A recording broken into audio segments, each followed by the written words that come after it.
Hi friends, welcome to Jose food and travel and fishing. എല്ലാവർക്കും സുഖമാണല്ലോ. ഇന്നത്തെ നമ്മുടെ സ്പെഷ്യൽ വളരെ ഹെൽത്തി ആയിട്ട് വളരെ രുചികരമായിട്ട് എങ്ങനെ നല്ലൊരു ഓട്സ് ഫുഡ് തയ്യാറാക്കി എടുക്കണം എന്നാണ് കേട്ടോ. അപ്പോൾ വീഡിയോ ഇഷ്ടമായ ലൈക്ക് ചെയ്യാനും സബ്സ്ക്രൈബ് ചെയ്യാനും തൊട്ടടുത്ത് കിടക്കുന്ന ഓൾ ബട്ടൺ പ്രസ് ചെയ്യാനും മറക്കല്ലേ. നമുക്ക് ഓട്സ് ഫുഡ് തയ്യാറാക്കി എടുക്കാൻ ഞാൻ ഇതുപോലെ കുറച്ച് ഓട്സ് എടുത്തിട്ടുണ്ട്.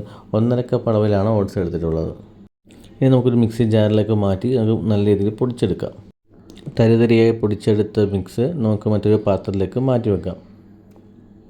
അതിനകത്തേക്ക് ആവശ്യത്തിന് ഉപ്പ് ഇട്ട് നല്ല രീതിയിൽ ഇളക്കി മാറ്റാം.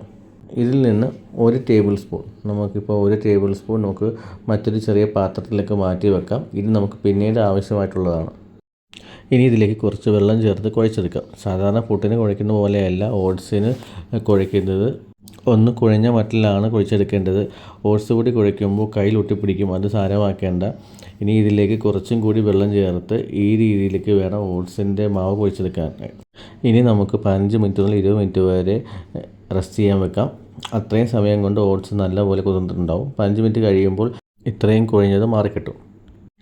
15 മിനിറ്റ് കഴിഞ്ഞിട്ടുണ്ട്. ഇപ്പോൾ നമുക്ക് ഓട്സ് നോക്കുമ്പോൾ കുറച്ചും കൂടി ഡ്രൈ ആയിട്ടുണ്ട്. ഇത് കയ്യിൽ ഒട്ടിപ്പിടിക്കില്ല. നമുക്ക് ഇനി അത് മിക്സിയുടെ ജാറിലേക്ക് മാറ്റാവുന്നതാണ്. 2 പേർക്ക് കഴിക്കാൻ പറ്റുന്ന പാകത്തിലാണ് ഓട്സ് കൂടി നമ്മൾ ശരിയാക്കിയിരിക്കുന്നത്. നനച്ച് വെച്ചിരുന്ന ഓട്സ് മുഴുവനായിട്ട് നമ്മുടെ മിക്സിയിലേക്ക് ജാറിലേക്ക് നമുക്ക് ഇട്ട് കൊടുക്കാം. ഇനി ഇതിലേക്ക് നമ്മൾ നേരത്തെ മാറ്റി വെച്ചിരുന്ന ഓട്സിൻ്റെ പൊടി അതും കൂടി ചേർക്കാവുന്നതാണ്. ഇനി മിക്സി ഓണാക്കി 10 to 15 സെക്കൻഡ് ഗ്രൈൻഡ് ചെയ്തെടുക്കാം. അപ്പോൾ അടിപൊളി ഓട്സ് പുട്ടുപൊടി റെഡിയായിട്ടുണ്ടാവും. ഇനി നമുക്കിത് മറ്റൊരു പാത്രത്തിലേക്ക് മാറ്റാവുന്നതാണ്. നല്ലതുപോലെ മിക്സ് ചെയ്ത് വെക്കുക. ഇനി സാധാരണ എങ്ങനെയാണോ തയ്യാറാക്കുന്നത്, പുട്ടുകുറ്റിയിലാണോ ചിരട്ടപ്പുട്ടിലാണോ അതേപോലെയൊക്കെ ചെയ്തെടുക്കാം. നമ്മൾ തേങ്ങാപ്പീരയ്ക്ക് പകരം ഹെൽത്തി ആയിട്ട് ക്യാരറ്റ് ചെറുതായിട്ട് അരിഞ്ഞാണ് ഇട്ട് കൊടുക്കുന്നത്. ഞാൻ പുട്ടുകുറ്റിയിലും ചിരട്ടപ്പുട്ടിലും ഓട്സ് എടുത്തിട്ടുണ്ട്. ഇനി അത് ആവിയിൽ വേവിച്ചെടുക്കാം. ആദ്യം പുട്ടുകുറ്റിയിൽ ക്യാരറ്റിൻ്റെ മിക്സ് ഇട്ടുക. അതിന് ലെയറായിട്ട് നമുക്ക് ഓട്സിൻ്റെ പൊടി ഇട്ട് കൊടുക്കാം.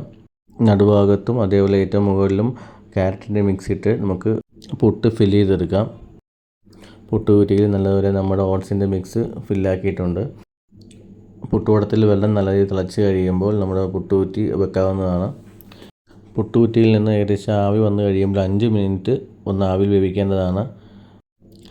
ആവി വരാൻ തുടങ്ങിയിട്ട് ഏകദേശം 5 മിനിറ്റ് കഴിഞ്ഞിട്ടുണ്ട്. ഇനി നമുക്ക് എടുക്കാവുന്നതാണ്.